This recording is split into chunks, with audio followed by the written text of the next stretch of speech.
2장 1절에서 16절 말씀 함께 보겠습니다. 오늘 심판을 받으리라 라는 제목으로 로마서 2장 1절에서 16절 말씀입니다.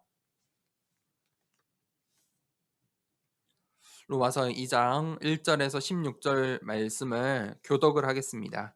제가 먼저 2장 1절을 읽겠습니다. 그러므로 남을 판단하는 사람아, 누구를 막론하고 내가 핑계하지 못할 것은 남을 판단하는 것으로 내가 너를 정죄함이니 판단하는 내가 같은 일을 행함이라.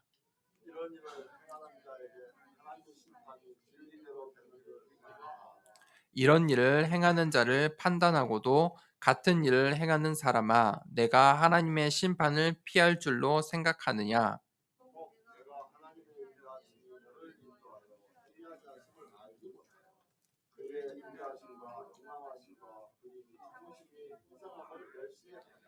다만 내 고집과 회개하지 아니한 마음을 따라 진노의 날 곧 하나님의 의로우신 심판이 나타나는 그날에 임할 진노를 내게 쌓는도다.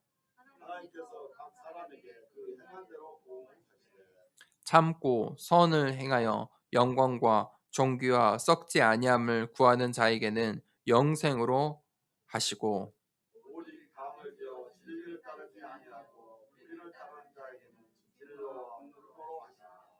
악을 행하는 각 사람의 영에는 환난과 공고가 있으리니 먼저는 유대인에게요 그리고 헬라인에게며,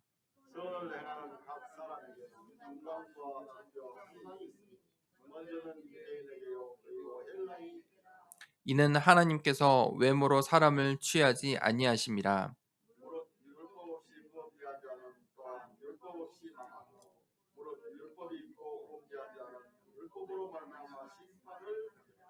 하나님 앞에서는 율법을 듣는 자가 의인이 아니요 오직 율법을 행하는 자라야 의롭다 하심을 얻으리니,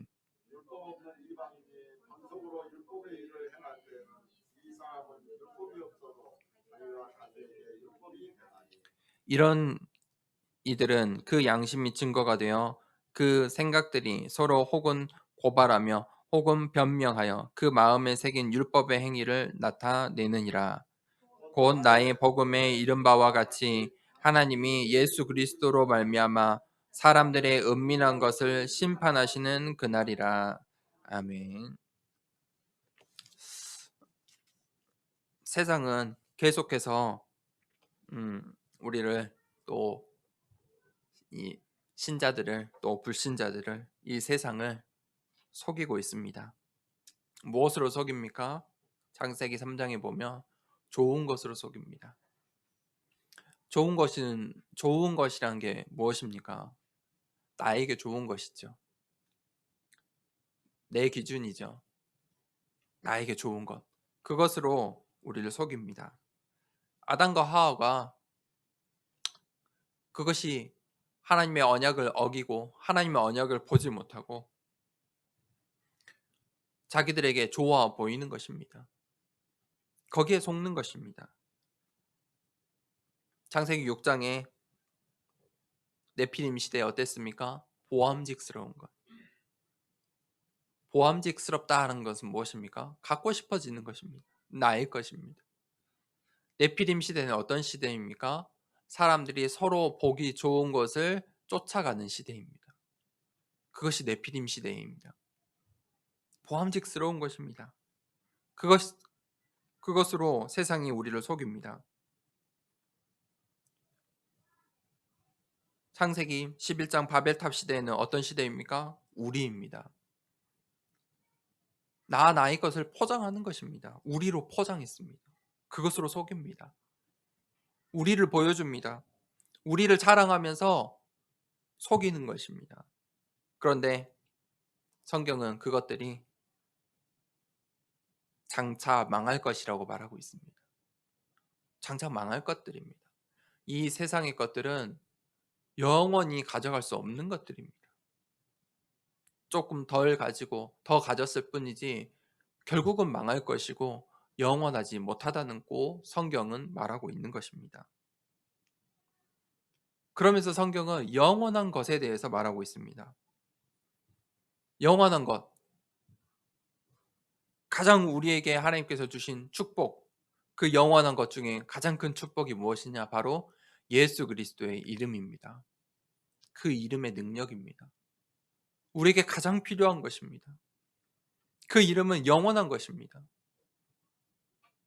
어제나 오늘이나 내일도 동등하게 능력 있는 이름, 동등한 것, 영원한 것, 그것은 예수 그리스도의 이름뿐입니다.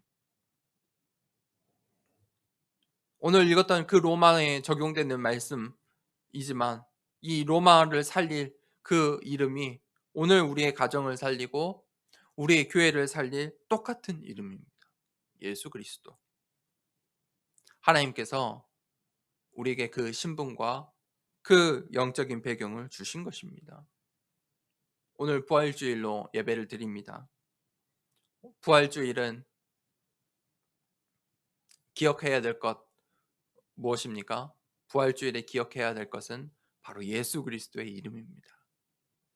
예수 그리스도께서 모든 것을 다 이루신 것입니다. 완성하신 것입니다. 그것에 우리가 감사하는 것입니다. 그 이름의 능력에 참여하길 간절히 원하는 것입니다. 그런데 세상은 장차 망할 것들을 포장하여 좋게 보이게, 보암직스럽게 하는 것들로 우리를 여전히 속이고 있습니다. 우리가 속지 말아야 될 것들이 무엇입니까? 오늘 본문 말씀입니다. 첫 번째 대제입니다. 남을 판단하는 사람아. 이 하나님께서 이 세상 모든 만물을 창조하시고 아담과 하와와 선악과의 언약을 맺으셨죠. 선악과의 언약을 이해할 수 있는 것이 있습니까? 없습니다. 그냥 아담과 하와가 지켜야 하는 것입니다. 이유가 없습니다. 왜 굳이 저 선악과입니까? 왜 굳이 동상나무에 있는 나무입니까? 왜 굳이 먹지 말라고 하시는 것입니까? 아니, 보이는데 왜 먹지는 말라고 하셨을까? 이유가 없습니다. 거기에 인간의 논리적인 이유가 필요 없는 것입니다. 왜냐? 하나님께서 주신 약속이기 때문입니다. 거기에 숨겨진 이 창조의 시작점, 인간에게 주신 그 약속에 숨겨진 비밀은 무엇이냐? 하나님의 주권을 말하는 것입니다. 내가 창조주야. 내 말을 들어야 해. 그래서 그것을 사람이 판단하지 말라는 것입니다. 하나님의 말씀을, 하나님의 약속을 판단하지 말라는 것입니다. 그 약속을 어겼을 때는 하나님의 심판이, 마땅한 심판이 주어진다는 것입니다. 거기에 우리가 핑계를 댈 수도 없고 그것을 피할 수도 없는 것입니다. 그 모든 절대 기준이 하나님께 있다는 것입니다. 그것이 하나님의 절대 주권입니다. 그래서 이 판단이라는 것은 오직 하나님만이 하실 수 있는 것입니다. 그런데 죄인된 사람들이, 네피림 시대 사람들이 나의 것 우리로 판단하기 시작했습니다. 사람의 판단은 어떻습니까? 전부 상대적인 겁니다. 절대가 없습니다. 정답이 없다는 것입니다. 사람의 판단은 전부 상대적이에요. 나의 것 우리의 기준이에요. 한 가정 안에서도 전부 달라요. 다른 판단을 해요. 한 나라 안에서도 다 다른 이야기를 해요. 하물며 국가와 국가도 다르겠죠. 정답이 없어요. 아무것도 정답이 없어요. 사람들은 이렇게 서로를 나의 것, 우리라는 기준을 가지고 비교를 해요. 비교를 하고요. 그거를 가지고 판단을 해요. 어리석죠. 정답이 없어요. 어리석은 것들 뿐이에요. 절대가 없어요. 절대는 어디에 있습니까? 오직 하나님께만 있어요. 그게 하나님의 절대 주권이에요. 그래서 그 신앙의 발판을 우리가 반드시 가지고 있어야 돼요. 그래서 오늘 하나님께서 판단하지 말라라고 말을 하시는 거예요. 말씀하셔요. 판단하는 것은 하나님의 영역이라는 거예요. 너희가 판단하지 말라. 신앙생활에 굉장히 중요한 것이에요. 판단하지 말라. 우리가 저번 주에는 이 저번 주 설교 1장 하반절에는 무엇에 대해서 나눴습니까? 이방인들의 죄예요. 우상 숭배와 하나님의 창조 정리를 창조의 원리들을 어기는 영리에 대해서. 오늘은 무엇이냐면 유대인들의 죄예요. 유대인들의 죄. 그것이 무엇입니까? 오늘 판단하는 유대인들이 판단하는 바로 선민 사상이에요. 결국 이 바울이 말하고자 하고 하나님께서 우리에게 주시는 말씀은 뭐냐? 똑같다는 거예요. 저 이방인들의 죄나 유대인들의 죄나 죄의 모양만 다를 뿐이지 똑같이 하나님의 심판을 받을 죄라는 거예요. 유대인들은요, 나의 것, 우리라는 그 기준을 가지고 남을 판단했어요. 나만 옳고, 나의 신앙이 옳고, 우리의 신앙이 의롭다. 그것을 자랑했어요. 그러면서 이방인들을 비판한 것이죠. 여러분, 신앙의 판단은 나를 점검하기 위해서 하는 거예요. 남에게 적용해서는 절대 안 돼요. 그것은 하나님의 영역이에요. 하나님이 하시는 것이에요. 그런데 유대인이 그것이 죄인지 모르고 그것을 행하고 있는 거예요. 하나님의 영역을 침범하고 있는 거예요. 이방인들을 판단하고 비판하고 있는 거예요. 그것이 전도와 선교를 받고 하나님이 원하시는 이 로마 복음화를 막고 있다는 사실을 몰라요. 그게 심지어 죄라는 것을 모르고 있다는 거예요.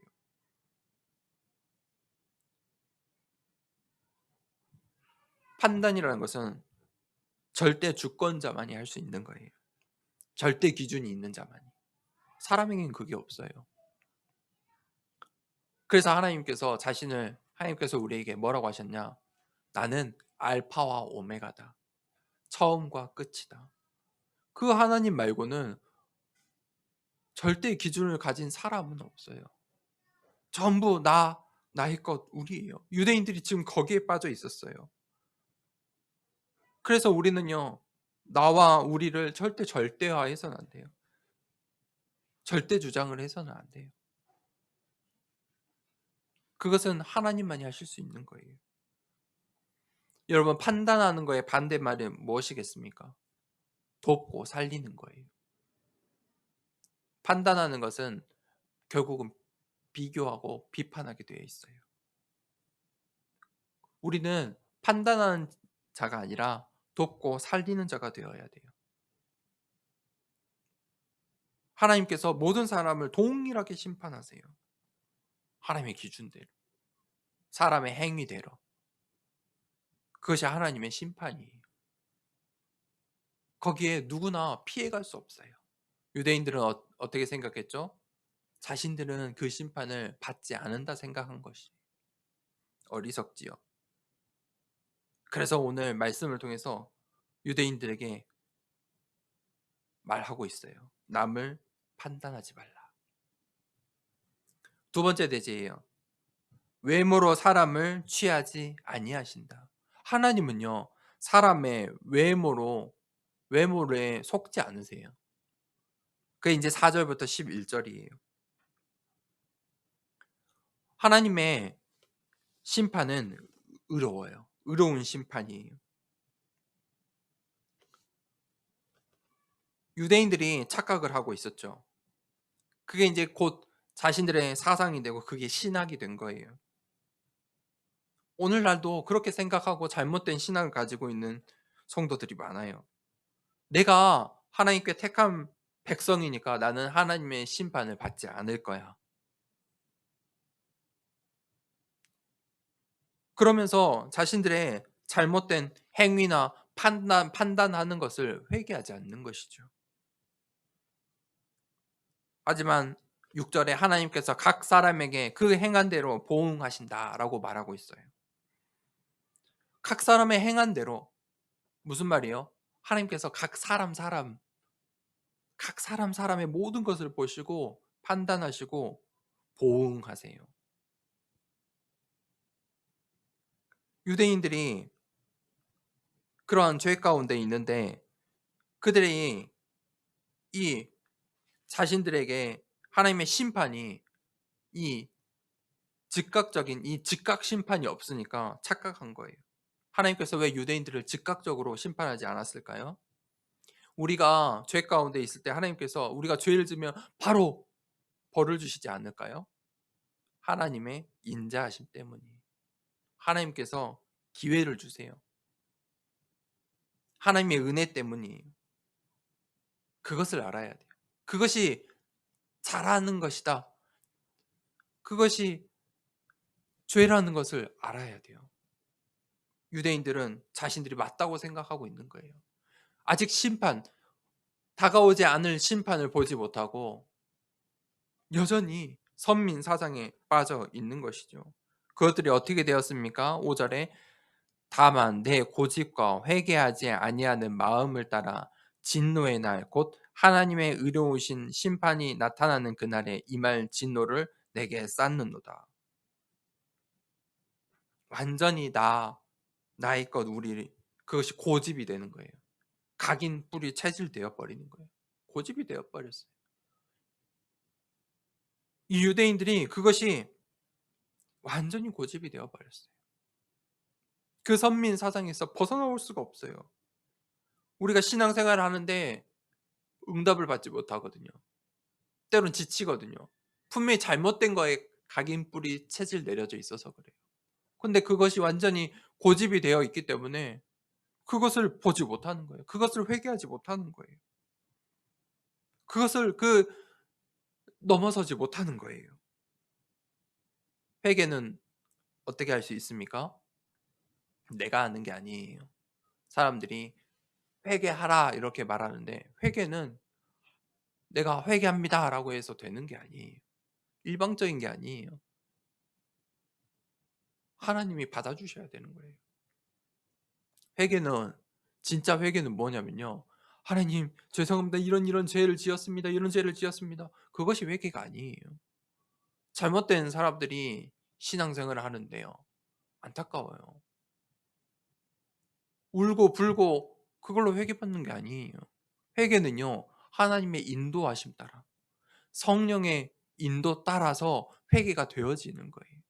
무릎 꿇어지는 거예요. 그것이 진짜 진정한 회개예요. 내 고집과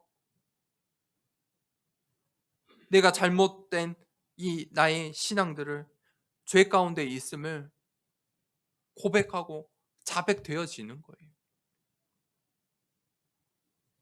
하나님 앞에 무릎 꿇는 거예요. 다 내려놓는 거예요. 우리 수고하고 무거운 짐을 다 내려놓는 거예요. 그것이 회개예요. 우리가 그 하나님의 의로운 심판 앞에 그 하나님의 인도를 받아야 돼요. 7절 10절에 보니까 참고 선을 행하여 영광과 존귀와 썩지 아니함을 구하는 자에게는 영생으로 하시고 10절에 보니까 선을 행하는 각 사람에게는 영광과 존귀와 평강이 있으리니 먼저는 유대인에게요 그리고 헬라인에게라. 참고 선을 행하라라고 말하고 있어요. 선을 행한다. 굉장히 중요한 거예요. 선행. 그런데 그 전에 앞에 뭐가 있죠? 참고라는 말이 있어요. 선을 행하기 이전에 참고가 필요해요. 인내와 기다림이죠. 그것이 없으면 선행이 되어질 수가 없어요. 참고.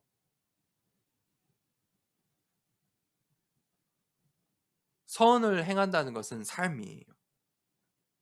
그런데 우리가 선행을 할 수 있습니까? 인간의 선행이 무엇입니까? 전부 그것도 다 나의 것, 우리를 위해서 하는 것들이에요. 진짜 하나님이 기뻐하시는 선행이 아니에요. 인간은 어쩌면 진짜 선행을 할 수가 없어요. 다 이 세상의 것들이에요. 진짜 선행은 어디서 나와요? 예수 그리스도 안에 나와요. 선한 일이라는 기준이 무엇입니까? 전부 다 달라요. 그것도 기준이 다 달라요. 그런데 하나님께서 오늘 이 말씀을 통해서 뭐라고 하셨냐? 우리를 선한 일을 위해서 나를 부르셨다고 말해요. 그 선한 일이 무엇입니까? 그것은 육신의 일 이전에 영적인 일이에요. 진짜 선한 일, 선을 행하는 선행, 그게 무엇이냐? 바로 하나님께 기쁨이 되는 일이에요. 하나님께 영광 돌리는 일이에요. 그것이 선행이에요. 그것이 선한 행동이에요. 선을 행하는 거예요. 이 세상의 기준대로 남을 돕고 의롭게 세상의 기준으로 도덕적으로, 그것도요. 나라가 문화가 다르면 기준이 다르다니까요. 진짜 선행은 무엇이냐? 하나님께 기쁨이 되는 거예요. 하나님께 영광 되는 거예요. 그게 선행이에요. 그 선행은 영광과 존귀가 썩지 아니할 것이다. 영원한 축복이 있는 거예요. 영원한 것을 위해 선을 행하는 거예요. 도덕적으로 사람들에게 무언가를 돕고 베풀고, 그건 일시적인 거예요. 이 땅의 것들을 위해서 잠깐 돕는 거예요. 영원한 선행이 아니에요. 영원한 선행은 무엇이에요? 하나님을 기쁘시게 하는 거예요. 하나님을 기쁘시게 할 선행이 무엇일까요? 그것이 지금 오늘 우리가 함께 모여 드리고 있는 이 예배예요. 가장 중요한 거예요. 하나님께서는 인간을 창조하신 이유 아니겠습니까? 예배드리라고. 나의 기쁨이 되라고. 나에게 영광 돌리라고. 그래서 그 사람이 예배드릴 때 하나님께서 가장 기뻐하시고, 예배드림이 가장 중요한 영원한 선행이에요. 참고 선을 행하라. 그런데 또 반대로 대조적으로 불의를 따르는 자들이 있어요. 그것이 8절에서 9절이에요. 오직 당을 지어 진리를 따르지 아니하고 불의를 따르는 자에게는 진노와 분노로 하시리니 악을 행하는 각 사람의 영에는 환난과 공고가 있으리니 먼저는 유대인에게요 그리고 헬라인에게며. 오직 당을 지어 진리를 따르지 아니한다. 당을 짓는다는 말은 이기심을 말해요. 이기적이라는 거예요. 끼리끼리 하는 거예요. 나를 위해서, 나의 것을 위해서, 우리를 위해서 올인하는 거예요. 힘쓰는 거예요. 당을 지어요. 그것이 진리를 따르지 못하게 하는 거예요. 그것이 이 세상이에요. 또 우리 교회 안에 그런 것들이 있을 수도 있어요. 그래서 그들이 파벌을 이루고 세력을 이루고 자신의 주장을 절대 주장인 것처럼 말하는 것이죠. 외치는 거예요. 우리 교회만 맞아. 교회도 그런 실수를 할 수 있는 거예요. 그게 바로 중세교회 아닙니까? 절대 주장을 하는 거예요. 당을 짓는 거예요. 세력을 모으는 거예요. 그것을 보고 불의를 따른다고 말하고 있어요. 그것은 진리가 아니에요. 세상을 따라가는 것이에요. 그것에는 반드시 결과 보응이 있어요. 9절에 환난과 공고가 있을 것이다. 그러면서 말씀하시죠. 11절에 하나님께서 외모로 사람을 취하지 아니하심이라. 하나님께서 사람의 외모에 속지 않으세요. 우리 가정의 외모에 속지 않으세요. 이 지금 우리의 교회의 외모에 속지 않으세요. 하나님께서 사람에게 속지 않고 세상에 속지 않으세요. 그것을 알아야 돼요. 하나님께서 우리의 믿음과 우리 신앙을 보세요. 예배드리는 우리의 마음을 보셔요. 세 번째입니다. 사람들의 은밀한 것을 심판하시는 그날. 12절에서 16절이에요. 오늘 이 12절에서 16절에 바울이 이 율법과 양심에 대해서 이야기해요. 율법은 무엇입니까? 죄를 이 구분해서 알려주는 거예요. 이것은 이런 죄야. 이렇게 하는 것은 이런 죄야. 이렇게 하는 것은 죄야. 그것을 알려주는 것이 바로 율법이에요. 몽학선생이라고 하죠. 죄가 무엇인지 알려주고 그 죄로 가지 않도록 알려주는 게 바로 율법의 기능이에요. 그런데 유대인들은 그 율법에 자부심을 가졌어요. 율법에 율법으로 사는 것이지요.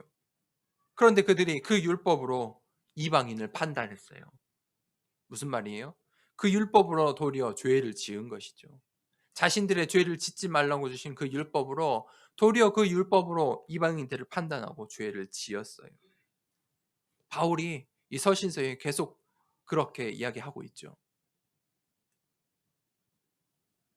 그들은 율법을 이 구원의 잣대로 여긴 거예요. 기준으로 삼았어요. 여러분, 행위가 구원의 절대 기준이 될 수가 없습니다.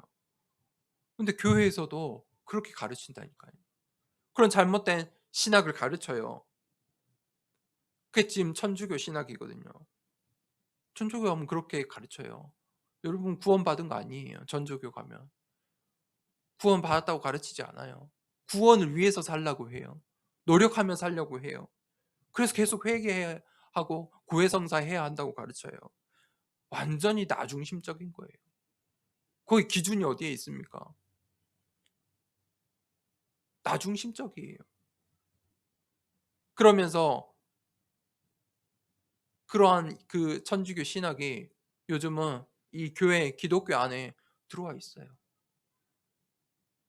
천주교 신학이 이 기독교 안에 이 신학교에 들어와 있다니까요. 조금만 넘어서면 다 그런 이야기 하고 있어요. 그래서 우리가 복음운동, 전도운동, 후대운동, 렘넌트 운동하면서 이 신분과 권세, 우리가 가진 배경, 이 구원의 확신을 계속해서 이야기하는 거예요. 그냥 하는 이야기가 아니에요. 이 세상의 흐름에 속지 말라는 거예요. 세상은요, 그것을 멋있다고 여겨요. 야, 천주교 봐, 멋있지 않냐? 멋있다. 도덕적이다. 율법을 보고 멋있다고 여겨요. 잘한다고 생각해요. 도덕적이라고 생각해요. 그것이 세상 사람들의 칭찬이 기준이 될 수 있습니까? 없어요. 그게 세상이 우리를 속이고 있는 것들이에요. 거기에 속아서는 안 돼요. 유대인들이 그 율법을 안다고 자랑하고 있으나 바울이 뭘 이야기하죠? 너희들이 율법을 이야기하는데 결국은 율법을 행하지 못하고 있지 않느냐.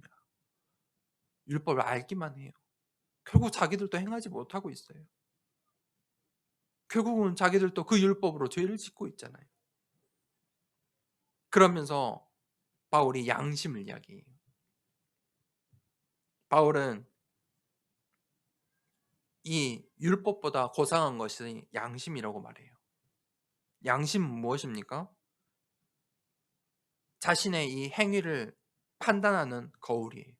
나의 행위를 스스로 바라보고 판단하고 그것이 양심이에요. 또 이 양심은요, 하나님께서 우리에게 남겨주신 축복인데 모든 이 세상 사람들이 하나님의 존재를 알 수 있도록 남겨두신 것들이 그 양심으로 말미암아 사람들이 이 신앙을 갖게 되는 거예요.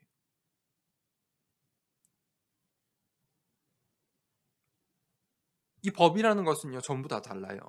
나라마다 다르단 말이에요. 어떤 나라는 큰 나라들은요, 그 나라 안에서도 주나 어떤 한 지역을 넘어서면 또 법이 달라요. 법이라는 건 누가 만들었습니까? 결국 사람이 만들었잖아요. 정치인들이 만들잖아요. 나의 것, 우리를 위해서 법을 만드는 거예요. 시대에 따라 법이 바뀌어요. 법이 절대 기준이 될 수 있습니까? 없어요. 그래서 바울이 말하는 거예요. 차라리 그러한 법보다 양심을 따라 사는 것이 훨씬 더 낫겠다. 양심은 바뀝니까? 저 아프리카 사람이라고 우리와 양심과 다를까요? 아니에요. 양심은 똑같아요. 양심은 똑같다니까요. 그래서 14절에 15절에 이야기하는 거예요. 양심은요, 하나님의 선물이에요. 그럼에도 불구하고 바울이 이야기해요. 그 양심도 한계가 있다.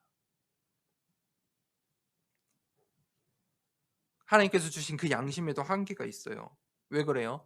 어떤 점이죠? 법이라는 것은요, 법이 정해지면 벌이 따르잖아요. 법에는 항상 벌이 따라요. 그래서 법이에요. 그래서 사람들이 법을 무서워해요. 법을 어기면 벌이 따라오니까. 세상법, 율법 마찬가지예요. 양심은요? 양심은요, 벌이 없어요. 내가 스스로 지켜내는 거예요. 스스로 거울을 보고 나를 판단하는 거예요. 점검하는 거예요. 그러니 사람들이 그 완전한 양심을 지킬 수가 없는 거예요. 사람의 인간의 연약함이죠. 보세요. 세상 사람들이 모두 양심에 건강한 양심을 가지고 양심을 따라 산다면 이 세상에 죄가 있을까요? 아마 없을걸요. 없을 거예요. 시기 다툼, 이 사회적 범죄 일어나지 않을 거예요. 양심이 있다면. 우리가 보잖아요. 정말 이해할 수도 없는 거, 양심 없는 사람들이라고 우리가 이야기하잖아요. 그래서 그 양심이 연약한 거예요. 사람이 연약한 거예요. 성경은 그래서 모든 사람이 죄인이라고 이야기해요. 그 죄인의 양심 어떻겠습니까? 성경은 화인 맞았다라고 이야기해요. 그 양심이 완전히 나 중심이 돼버린 거예요. 하나님께서 하나님을 알도록 남겨주신 그 양심이 완전히 나 중심이 돼버린 거예요. 그래서 야, 저 사람은 양심도 없어? 라고 하는 행동을 하는 거예요. 내가 중심이 돼버렸기 때문에. 맞다고 생각하는 거예요. 타인을 배려하지 않는 거예요. 타인에게 피해를 주는 거예요. 그래도 자기에 맞는 거예요. 자기에게는. 하나님께서 율법과 양심 둘 다 하나님의 은혜로 주신 거예요. 그런데 그것으로는 구원받을 수 없어요. 무엇으로 구원받을 수 있어요? 오직 복음으로만 구원받을 수 있는 거예요. 오늘 바울이 이 이야기하는 이유가 무엇이죠? 이 세상에 속지 말라는 거예요. 이 이방인들과 유대인들이 율법과 양심으로 구원을 얻으려고 하고 있는 거예요. 이 세상이 자꾸 그것을 이야기해요. 율법과 양심이 하나님께 기쁨이 될 수 없다니까요. 그것을 알아야 돼요. 하나님께서 이 하나님의 심판 날에 무엇을 보실까요? 율법을 잘 지켰는지, 양심을 잘 지켰는지 보실까요? 아니에요.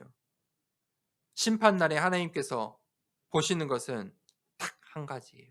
예수 그리스도 안에 있는지, 그리스도인인지 아닌지 그것을 보세요.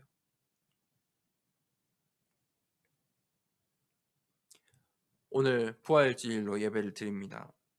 부활주일, 복음의 핵심이 무엇입니까? 그것이 바로 예수 그리스도의 죽으심과 부활이에요. 그것이 곧 복음이에요. 구원의 키, 구원의 열쇠, 그것이 무엇입니까? 예수 그리스도께서 나의 죄와 저주와 운명, 사주, 팔자, 과거, 오늘, 미래의 모든 죄를 대신해서 죽으신 거예요. 그리고 그분께서 다시 살아나셨어요. 그 다시 사심으로 말미암아 나의 모든 문제가 해결받은 것이죠. 그것이 복음이에요. 그것이 부활이에요. 그것이 부활의 능력이에요. 그 예수 그리스도의 부활의 능력으로 말미암아 내가 오늘 예배 드릴 수 있는 거예요. 심판의 날, 그 날이 와요. 16절에 곧 나의 복음에 이른 바와 같이 하나님이 예수 그리스도로 말미암아 사람들의 은밀한 것을 심판하시는 그날이라. 그날이 온다는 거예요. 그날에 필요한 것은 무엇입니까? 이 세상에 하나도 없어요. 이 세상 지금 여러분 눈에 보이는 거 아무 필요 없어요. 내가 무엇을 가졌는지, 무엇을 이루어냈는지, 우리가 어떤 교회를 만들어냈는지, 내가 무엇을 가졌는지 아무 필요 없어요. 아무것도 보지 않으세요. 율법을 얼만큼 지켰는지, 양심이 어떤 양심인지 아무것도 보지 않으세요. 그 심판날에 무엇을 보세요? 예수 그리스도. 예수 그리스도 안에 있는지 없는지 그거 하나 보세요. 그래서 예수 그리스도께서 그 심판날에 내가 너를 안다. 나는 너를 모른다. 그것이 심판이에요. 그래서 우리가 이 세상에 속지 않아야 되는 거예요. 영원한 것을 가지고 있어야 돼요. 영원한 것, 그 예수 그리스도의 이름 안에 살아가야 하는 거예요. 우리 교회가 다른 거 안 해도 돼요. 예수 그리스도 안에 그것만 말하면 되는 거예요. 교회가 도덕적인 말을 하고 이 세상 정치를 이야기하고 경제를 이야기하고 하나님께서 심판날에 그것을 보지 않으세요. 예수 그리스도 복음을 말했느냐? 너의 인생에 예수 그리스도 안에 있었느냐? 그것을 심판하세요. 결론을 내리겠습니다. 그 하나님의 은혜 가운데 이 237 나라의 현장이 우리 가운데 와 있어요. 그것을 볼 수 있어야 돼요. 오늘 바울이 로마 사람들에게, 이 로마의 성도들에게 그 눈을 열라고 지금 계속 말하는 거예요. 너희가 속고 있는 것이 무엇인지 알아야 된다는 거예요. 이 로마 안에 237 나라를 살릴 하나님의 로마 복음화에 숨겨진 그 언약의 여정이 있는데 사람들이 그것은 보지 못하고 율법과 양심과 이방인들의 그 우상 숭배와 이 유대인들의 이 선민 사상에 완전히 속고 있는 거예요. 보이는 것들에 속고 있는 거예요. 세상의 기준 삼아 속고 있는 거예요. 하나님의 기준은 보지도 못하고 있는 것이죠. 지금 오늘날 마찬가지예요. 내가 살고 있는 나의 현장에, 우리의 지역에 이미 237이 와 있어요. 237 나라의 사람들이 이미 들어와 있잖아요. 그것을 하나님께서 보기를 원하세요. 그 사람들을 살려내기를 원하세요. 비록 우리가 복음을 237 나라 사람들에게 복음을 전하는데 그 사람들이 복음을 받을지 않을지라도 237 나라의 사람들은 결국 불신자하다 할지라도 전도의 문이 돼요. 선교의 문이 돼요. 아직 복음을 못 들은 자들이 많아요. 그 237 나라의 사람들, 하나님께서 예비된 자라. 그것을 볼 수 있어야 돼요.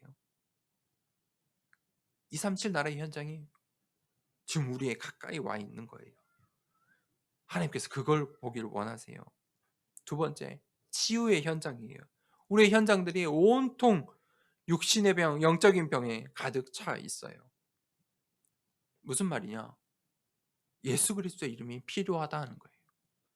우리의 현장에 내가 만나는 만남, 저 사람에게, 저 현장에, 저 사람에게, 저 가정에게, 저 아이들에게, 우리의 현장에, 내 산업에 예수 그리스도의 이름이 필요한 것이에요. 그것을 볼 수 있어야 돼요. 그 치유의 현장. 아, 지금 필요한 것이 예수 그리스도의 이름이구나. 예수 그리스도의 능력이 필요한 것이구나. 그 능력이 아니고서 교회를 살려낼 수 없어요. 그걸로 답 내셔야 돼요.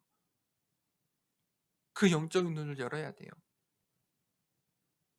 그때 하나님께서 서밋의 현장을 문을 열어주세요. 무엇을 위해요? 선한 일을 위해서. 하나님 나라를 위해서. 하나님이 원하시는 교회를 위해서. 그게 바로 빛의 경제예요. 이거는요, 내 수준을 넘어서는 거예요. 내 생각, 나의 한계를 넘어서는 거예요. 하나님께서 그 우리의 현장에 서밋의 현장이 되게 하시고 빛의 경제의 축복을 주시겠다 말씀하셨어요. 그 응답을 받은 게 바로 이 로마 교회예요. 작은 로마 교회였지만 그들이 힘든 이 강대국 안에서 힘들게 신앙생활을 하고 있었지만 그들이 빛의 경제, 하나님이 원하시는 것, 그것을 받으니 로마 복음화의 응답을 이뤄 그 여정 가운데 그 서밋의 여정 가운데 인도받은 것이지요. 그렇다면 우리가 이 세상의 것, 장차 망할 것에 속지만 않으면 되는 거예요.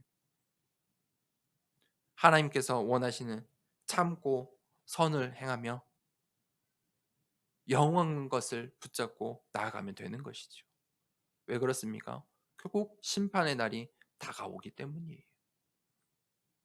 그 기준을 가지고 한 주간 동안에 그 영원한 것을 생각하고 그 영원한 것으로 우리의 잘못, 각인, 뿌리, 체질을 바꾸고 우리의 현장에서 내 업의 현장에서 우리의 가정의 현장에서 237 치유의 서밋에 응답받는 모든 우리 더사랑교회 성도님들 되길 축복합니다.